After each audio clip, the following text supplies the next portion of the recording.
இதில் நம்ம இன்றைக்கி எதை பற்றி பார்க்க போகிறோம்னா பாண்டியன் சிவில் வாரை பற்றி தான் பார்க்க போகிறோம். 1169லேருந்து 1177 வரைக்கும் நடந்த அந்த சிவில் வாருடைய மெயின் பிரச்சனை பார்த்தா குடும்ப பிரச்சனை தான். யார் அடுத்து பாண்டியன் சிம்மாசனத்தில் உட்காரணுன்ற பிரச்சனையில் பரகிராம பாண்டியனும் அவனுடைய மருமகன் குலசேகர பாண்டியனுக்கும் நடந்த பிரச்சனை பின்னாடி வந்து வலுப்பெற்று தென்னிந்தியா ஃபுல்லாக பரவுச்சு.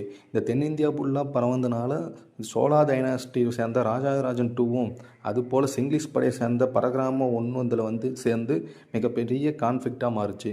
இதில் வந்து குலசேகர பாண்டியனுக்கு சப்போர்ட்டாக வந்து ராஜாராஜன் டூ என்ற சோழா கிங்கும் பின்னர் சிங்கிலீஷ் படையோட கிங்கான பரகிராம பாகு வந்து பரகிராம பாண்டியனுக்கு சப்போர்ட் பண்ணி போரிட்டாங்க.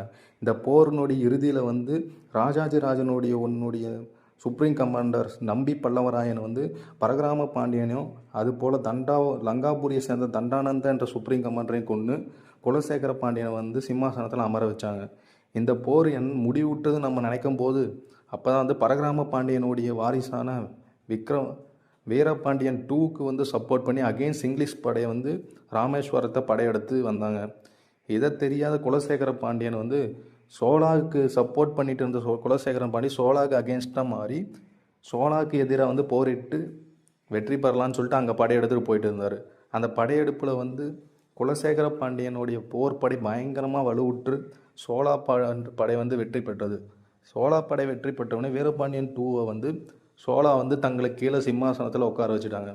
இதில் வந்து சிங்கிலீஷ் படையை வந்து ராமேஸ்வரத்தை 1182 வரையும் கைப்பற்றி அங்கேருந்து மொத்தத்தையும் லூட் அடிச்சுட்டு போயிட்டாங்க. நன்றி.